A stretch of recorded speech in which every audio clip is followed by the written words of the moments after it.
di KPK kalau ada korupsi bagaimana? Harusnya temennya yang di KPK yang nangkep, harus ya. Betul. Dan itu pernah saya lakukan.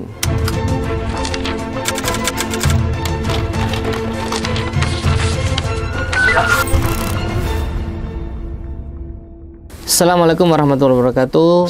Salam integritas anti korupsi. Bincang-bincang sore ini di channelnya YouTube Novel Baswedan, masyarakat bertanya. Dan sebelah saya tentunya sudah ada beliau, Pak Novel Baswedan. Selamat sore Bapak. Selamat sore. Sehat selalu.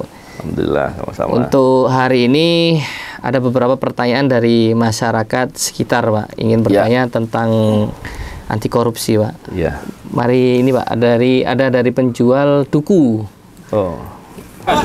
Nama saya Galisa Dewo, saya pedagang duku. Pak Novel, saya mau nanya, koruptor itu bisa dihukum mati seperti negara Cina apa enggak? Ya. Ada lagi nih. Pak Novel, saya mau tanya satu lagi. Seandainya di desa saya ada yang korupsi, caranya bagaimana cara mengelaporinya? Gimana itu, Pak? Yang pertama, koruptor bisa dihukum mati nggak seperti di Cina kan? Cina kan sering hukum mati koruptor. Iya. Di media, Pak, ya. Iya. Ya memang soal hukuman mati ini seringkali menjadi perdebatan. Apakah hukuman mati itu efektif apa tidak? Itu menjadi perdebatan juga. Di Indonesia tindak pidana korupsi itu yang bisa dihukum mati hanya satu, yaitu di pasal 2 ayat 2, yaitu kejahatan korupsi yang menimbulkan kerugian keuangan negara dan dilakukannya pada saat bencana. Bisa nggak itu? Bisa. Pernah terjadi, sering. Dugaannya sering. Salah satunya adalah kasus Bansos. Kasus Bansos itu bahkan seingat saya, pimpinan KPK, Firly Bahuri itu pernah bilang bahwa akan melihat kemungkinan untuk diterapkannya hukuman mati. Walaupun pasalnya nggak dipakai pasal hukuman mati, nggak tahu, dia nggak ngerti mungkin ya. Tapi itulah yang dikatakan. Karena kalau kemarin yang berproses semuanya pasal suap. Pasal suap itu ada pasal 12, ada bisa jadi pasal 11 atau pasal 5 dalam Undang-Undang Tindak Pidana Korupsi. Terkait dengan hukuman mati ini, memang tentunya ancaman pidana itu diharapkan adalah menjadi efek jera. Artinya orang harapannya itu dengan adanya ancaman itu nggak berbuat, takut untuk berbuat. Harusnya begitu ya. Tapi kemudian ketika ancaman hukuman mati ini kemudian diterapkan, itu juga memang ada banyak pertentangan, terutama dari para penggiat HAM, hak asasi manusia. Para penggiat HAM itu berpandangan apakah layak hak manusia untuk hidup itu dicabut oleh seorang hakim, gitu ya. Tapi terlepas dari itu ya, perdebatan tentunya bisa saja. Tapi kalau saya melihatnya dari satu sisi yang lain, ketika proses penegakan hukum itu diyakini masih banyak korupnya, atau masih bisa ada transaksionalnya, masih bisa nyuap lah kasarnya, terus kemudian ada ancaman hukuman mati. Nah, kasarnya gini lah, bisa jadi orang tertentu berbuat pidana masuk kategori ancaman hukuman mati, tapi karena dia punya punya uang atau punya kekuasaan sehingga bisa mempengaruhi penegak hukum, terus kemudian dia lolos. Ada lagi bisa jadi orang yang masuk kualifikasi atau mungkin belum masuk kualifikasi karena sesuatu hal yang kemudian praktek hukumnya masih korup, kemudian dia dihukum mati, padahal tidak sepantasnya dia dapat hukuman mati. Itu jadi problematika lagi. Oleh karena itu, ketika terlepas dari ada problematika atau perdebatan lah ya soal hukuman mati tadi efektif apa tidak, layak apa tidak, dan lain-lain. Tapi ketika penegakan hukum itu masih korup, memang problematika itu menjadi masalah serius untuk menerapkan hukuman mati. Tapi terlepas dari hukuman mati atau tidak, yang penting adalah bagaimana hukuman itu bisa dibuat seefektif mungkin. Apa efektifnya? Yang pertama tentu proses hukum atas suatu orang yang berbuat korupsi bisa dilakukan dengan segera. Ini penting. Karena ketika orang berbuat korupsi dan kemudian segera diproses, ini akan menjadi dampak untuk orang takut berbuat korupsi. Ini kan bagus. Yang kedua adalah ketika orang yang berbuat korupsi dan diproses, prosesnya dilakukan dengan sebaik mungkin dan kemudian sanksinya dibuat dengan serius. Kenapa? Karena korupsi adalah kejahatan luar biasa. Istilah hukumnya extraordinary.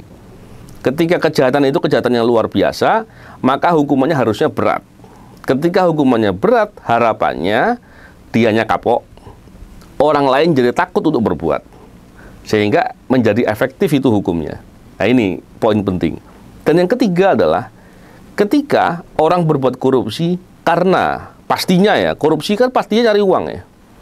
Ketika kemudian motivasinya untuk cari uang, mau kaya, dan kemudian harta kekayaannya korupsi dirampas semuanya, istilah tenarnya dimiskinkan gitu. Kenapa dimiskinkan? Ya, memang sebenarnya miskin gitu. Karena uang kayanya dari hasil kejahatan. Itu dirampas semuanya, maka orang-orang yang akan berbuat korupsi jadi takut. Ini poin penting gitu. Jadi bukan sekedar semata-mata dari hukuman matinya saja. Tapi memang saya bisa paham lah kalau di kalangan masyarakat saking gregetennya lah gitu. Saking keselnya dengan dampak korupsi yang begitu luar biasa. Korupsi yang jelas telah membuat pemerintah atau negara menjadi terkendala untuk atau terhambat untuk memakmurkan atau memajukan, untuk menyejahterakan. Tentu yang rugi masyarakat. Ketika masyarakat sudah mulai merasakan dampak-dampak korupsi, pastilah tadi yang dikatakan itu. Kenapa nggak dihukum mati dan lain-lain? Saya bisa memahami itu. Tapi dalam terminologi hukum tadi, yang pertama, secara undang-undangnya bisa, tapi hanya ada satu pasal, pasal 2 ayat 2. Korupsi kalau ancamannya, kalau ada kerugian keuangan negara dan terjadi saat bencana. Terus yang kedua, ketika ada perbedaan pendapat dari banyak pihak terkait dengan hukuman mati tadi. Kalau kemudian hukuman mati diterapkan, tentu ada banyak juga yang akan protes. Ya. Walaupun di beberapa kasus kayak seperti kasus narkoba, mungkin terorisme, itu bisa kena hukuman mati. Dan saya pikir terlepas dari seperti itu, satu hal yang paling penting menurut saya, hukumnya harus diperbaiki atau dijauhkan dari praktek korupsi. Kalau masih ada praktek korupsi dan kemudian akan diterapkan hukuman mati, menjadi nggak fair. Menjadi nanti ada peluang orang yang seharusnya kena hukuman mati bisa bayar dan nggak kena hukuman mati. Dan itu menjadi masalah serius. Tadi nanya kalau di kampungnya ada yang korupsi, orang kan taunya orang korupsi lapor KPK, lapor ini. Ya mungkin karena lapor sana sini nggak diproses gitu, Pak. Kan bingung, Pak. Taunya KPK aja itu, Pak. Gimana caranya tuh, Pak? Begini, dalam penegakan hukum kasus korupsi itu ada KPK, ada kejaksaan, ada polisi. Masing-masing berwenang. Cuman KPK itu hanya bisa melakukan penegakan hukum, penyidikan dan penuntutan terhadap pelaku yang merupakan penyelenggara negara atau penegak hukum atau dengan syarat-syarat tertentu. Artinya tidak semua pelaku korupsi itu bisa disidik atau bisa dilakukan penegakan hukum oleh KPK. Kalau polisi dan jaksa lebih luas. Dan memang kebetulan polisi dan jaksa punya aparatur sampai di daerah. Nah, tadi yang ditanyakan adalah di desa. Di desa. Ketika di desa, tentunya KPK nggak berwenang. Yang berwenang adalah polisi atau jaksa. Bagaimana cara melaporkan? Memang banyak cara ya. Di antaranya, kalau pelaporan itu disampaikan bisa dengan melalui mekanisme pelaporan di internal Pemda contohnya. Seandainya memang itu di Pemda itu ada aparatur pengawasan ya, bagian pengawasan. Istilahnya APIP ya. Aparat pengawas internal di pemerintahan. itu di bawah inspektorat kalau di Pemda. Apakah di daerah itu ada mekanisme pelaporan secara online? Mungkin di beberapa daerah ada, walaupun tidak semua. Tentunya kalau ada mekanisme pelaporan secara online, bisa dengan istilahnya whistleblower system. Kalau pelaporan itu ada, tentunya akan lebih memudahkan. Kalau tidak ada, pelaporan bisa dilakukan melalui penegak hukum setempat seperti Polsek atau Polres. Itu bisa dilaporkan. Pelaporannya bagaimana? Sekarang teknologi semakin maju ya. Pelaporan nggak harus datang. Bisa disampaikan dengan email, bisa disampaikan melalui mungkin ada mekanisme seperti apa namanya itu aplikasi ya, aplikasi pelaporan. Saya kira di polisi juga banyak ya seperti itu. Nah, mekanisme pelaporan itu bisa dilakukan. Jadi kalau dilihat dari praktik korupsinya tadi, bisa dilaporkan di internalnya melalui Pemda, pengawasan internal di Pemda.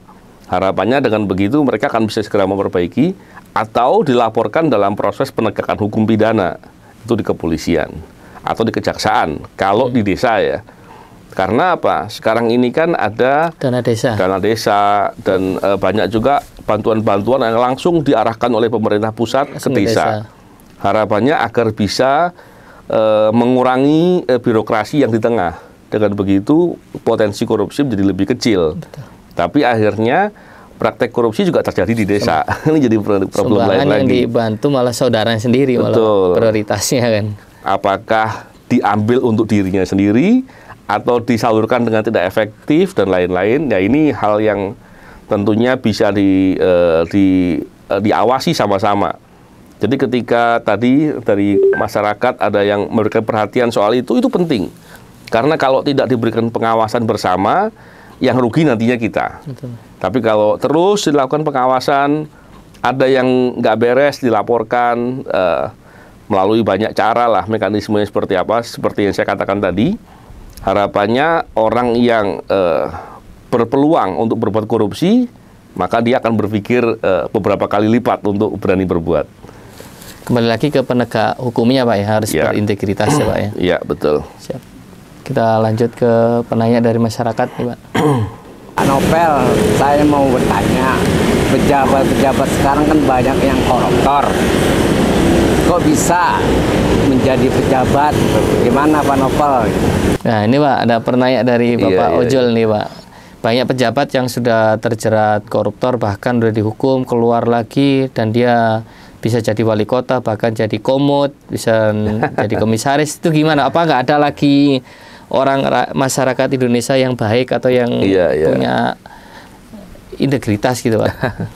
Memang begini, kalau kita melihat dari orang yang pernah berbuat korupsi, idealnya nggak diberikan jabatan yang berpeluang dia berbuat korupsi lagi gitu ya, harusnya ya. Tapi faktanya kan bisa jadi ada kesalahan atau ada masalah di sana.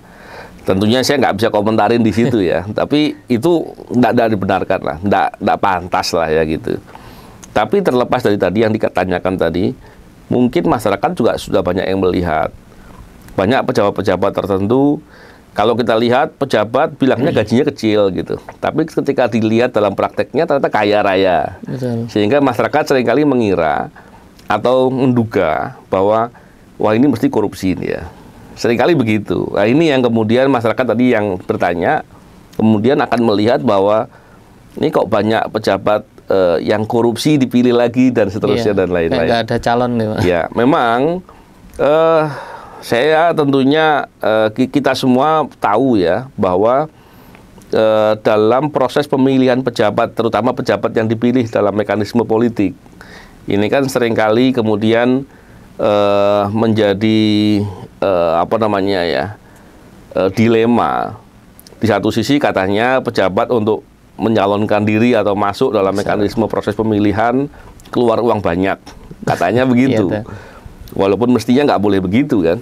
Nah, ketika proses pemilihan itu keluar uang banyak, maka dia akan cari uang untuk mengembalikan, bahkan ngambil untung atau menjadi nyalon berikutnya. Ini yang jadi masalah. Ini yang membuat akhirnya menjadi pengetahuan umum bahwa pejabat-pejabat tertentu akhirnya memanfaatkan kesempatan, kewenangan dan lain-lain yang dia miliki untuk berbuat korupsi. Ini yang menjadi keprihatinan kita gitu. Oleh karena itu ketika kita membicarakan ini atau menanyakan tadi, ini salah satu bentuk kepedulian dan itu penting. Kalau kita biarkan, saya kira itu menjadi seolah-olah dimaklumi gitu ya. Tapi ketika kita bicarakan, ada orang yang mau bertanya seperti tadi, itu menjadi penting dengan harapan semakin banyak dibicarakan, semakin kemudian ke depan ada upaya-upaya untuk memberhentikan cara-cara begitu.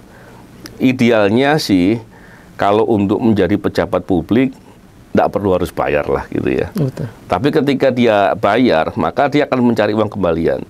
Tapi kembali lagi, ketika menjadi pejabat diyakini bisa untuk berbuat korupsi, artinya lingkungannya memungkinkan.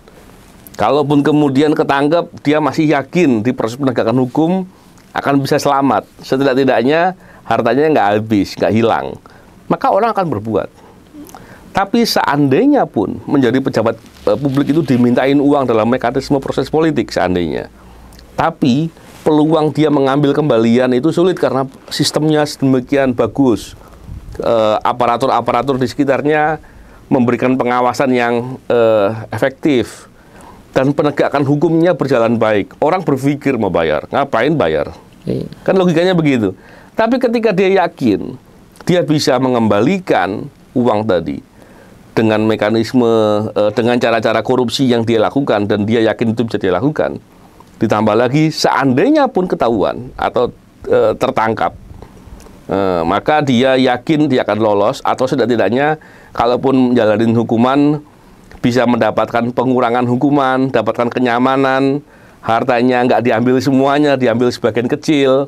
Nah, ini yang akan memotivasi orang berbuat. Jadi semua ini saling mempengaruhi. Jadi saya kira kepedulian tadi penting ya.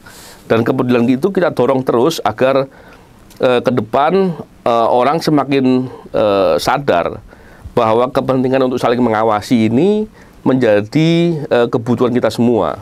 Karena kalau praktek korupsinya banyak, ya rugi kita juga.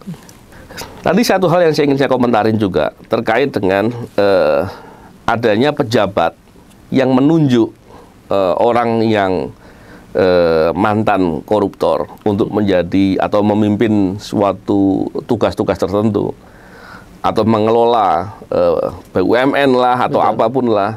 Ini juga menurut saya yang tadi dikatakan bahwa ini nggak pantas lah. Betul. Kenapa? Ini ada uang negara, ya, ada amanat dari negara yang harusnya diberikan kepada orang yang betul-betul amanah, orang yang betul-betul tepat. Kecuali kalau sudah nggak ada orang lain lagi gitu ya, oke lah. Orang lain kan masih ada dari dikatakan. Nah ini ya tadi, ketika kemudian uang negara ataupun kekayaan negara atau suatu pengaturan-pengaturan tertentu yang itu merupakan kepentingan negara diberikan kepada orang-orang yang kemudian pernah untuk berbuat korupsi, tentunya ini tidak bijak lah gitu ya. Jadi mestinya kepentingan negara, kekayaan negara, dan pengelolaan yang berhubungan dengan kekayaan negara itu benar-benar diberikan kepada orang yang jujur, orang-orang yang berintegritas, orang yang bisa mengelola dengan sebaik mungkin demi kepentingan masyarakat, bangsa dan negara. Harusnya begitu. Ketika tidak dilakukan begitu, ya nggak pantas lah gitu. Nah, ini ada pertanyaan lagi Pak dari masyarakat. Kebetulan profesinya beliau penjaga keamanan atau security. Bisa kita simak bersama. Oh iya. Pak Novel Baswedan pengen nanya nih Pak, KPK kan nangkepin para koruptor. Gimana kalau orang KPK-nya sendiri yang koruptor, itu siapa yang nangkap ya Pak? Dan satu lagi Pak, ada gimana tuh yang kasus bansos? Katanya ada yang lebih besar lagi. Kok beritanya kok nggak diangkat lagi ya? Iya. Nah, itu menanya gimana Pak? Kalau orang KPK-nya sendiri bermasalah, yang proses siapa itu Pak? Bermasalah dalam arti kan kemarin ada contoh itu Pak. Iya. Memang pertanyaan ini mungkin mengiranya saya masih di KPK ya. Oke. Walaupun memang beberapa waktu yang lalu saya dan kawan-kawan kan disingkirkan dari KPK. Kenapa? Ini selaras dengan pertanyaan tadi. Di KPK kalau ada korupsi bagaimana? harusnya temennya yang di KPK yang nangkep, harus ya. Betul. Dan itu pernah saya lakukan. Saya ketika masih di KPK terakhir di tahun 2021, ketika ada oknum penyidik menerima suap, itu kami kemudian menangkap, melakukan proses dan sampai ditangkap yang bersangkutan. Artinya kita tidak terus kemudian menganggap sama-sama penyidik terus kita tutupin, enggak, kita laporkan. Tidak pernah memaklumi hal yang begitu. Ini yang harusnya dilakukan. Bahkan ketika ada dugaan oknum pimpinan KPK pun terlibat, itu kami laporkan gitu. Walaupun kemudian pengungkapan kasusnya itu kami atau saya dan kawan-kawan yang melaporkan merasa bahwa tidak ditangani dengan sungguh-sungguh lah gitu ya, atau tidak diberikan sanksi yang semestinya oleh pengawas atau Dewan Pengawas KPK. Ini hal yang penting untuk kita lakukan. Artinya saya pernah dalam posisi itu dan kemudian saya melakukan tindakan sebisa mungkin, seoptimal mungkin hingga kemudian oknum tersebut diproses, ditangkap dan dijatuhi hukuman, dibawa ke pengadilan. Idealnya begitu. Kalaupun seandainya ada ditemukan oknum KPK, orang KPK yang terima uang ataupun berbuat korupsi, maka masyarakat sebaiknya jangan segan-segan laporkan ke polisi kah, ke jaksa kah, atau laporkan juga ke KPK-nya sendiri. Tentunya apabila KPK-nya seperti yang saya katakan tadi, ternyata justru malah tidak menangani dengan sungguh-sungguh dan lain-lain, kritik, protes, laporkan lagi dengan mekanisme-mekanisme yang sungguh-sungguh. Karena apa? Memberantas korupsi itu kepentingan kita semua, kepentingan masyarakat. Kalau kita diam, kemudian ada saja orang-orang yang mengambil keuntungan, mumpung punya jabatan, mumpung punya kekuasaan, kemudian berbuat korupsi, dan kita kemudian memaklumi atau membiarkan, untung di dia, ruginya di kita. Walaupun sebetulnya dia untung sih nggak juga sebenarnya, karena pada dasarnya dia ngerusak dirinya sendiri. Tapi dampak dari ngerusak dirinya sendiri itu, yang dengan berbuat korupsi, itu juga terjadi kepada orang-orang lain. Ini yang harus kita peduli, maka kita harus upayakan untuk laporkan, untuk tidak membiarkan lah. Kurang lebih seperti itu. Kalau terkait dengan tadi, seandainya ada pihak dari KPK yang dilaporkan kemudian tidak memproses dengan benar, dikritisi. Begitu juga dengan tadi yang kedua ya, kasus Bansos. Kasus Bansos itu saya ingat pimpinan KPK, salah satunya itu Pak Firly Bahuri juga pernah mengatakan akan mengusut dan lain-lain. Kita tanya, harusnya ditanya terus, jangan dibiarkan. Kenapa? Seingat saya, kasus Bansos itu baru diusut suapnya. Jadi kalau ada uang lah contohnya, seandainya nih, saya kasih gambaran ya, 1.000 poin lah ya, dibagi. Ternyata yang dibagi itu nggak semuanya dibagi. Ada sebagian yang dibagi, sebagian tidak. Ketika contohnya dari 1.000 ini yang dibagi cuma 700 gitu, seandainya ya, artinya ada 300 uang negara yang hilang. Harusnya penegak hukum menarik kerugian 300 ini untuk dikembalikan kepada negara. Dan kemudian dipulihkan masyarakat yang kemudian dirugikan atas hak-haknya itu, dikembalikan dengan suatu mekanisme tertentu. Dan juga harus dikejar orang-orang yang mengambil keuntungan dengan mendapatkan 300 poin ya, suatu nilai tertentu yang dikorupsi, itu siapa saja, dan kepadanya harus dibebankan pertanggungjawaban hukum. Nah, dengan begitu maka terciptalah keadilan, tegaklah hukum. Itu menjadi poin penting ya. Dan saya pun di beberapa kesempatan saya mengatakan itu. Saya menyampaikan kritik dan lain-lain. Tujuannya tentunya kita berharap dengan kepedulian kita, maka ke depan akan menjadi lebih baik. Dan oknum-oknum tertentu yang sengaja ataupun karena kelemahan atau ketidaktahuannya tidak memproses itu, maka dia harus berubah dan memperbaiki perbuatannya untuk melaksanakan kewajiban memproses dengan apa adanya dan mengembalikan semua kerugian keuangan negara yang ditimbulkan dari praktek korupsi tadi. Begitu kurang lebihnya. Demikian obrolan sore kali ini dengan Pak Novel Baswedan. Nanti kita akan lanjut pertanyaan-pertanyaan dari masyarakat. Jika ada masyarakat ingin bertanya, boleh DM Instagram beliau. Nanti insya Allah beliau jawab nanti. Mungkin dari masyarakat, dari semua kalangan boleh bertanya. Sekian, salam integritas anti korupsi.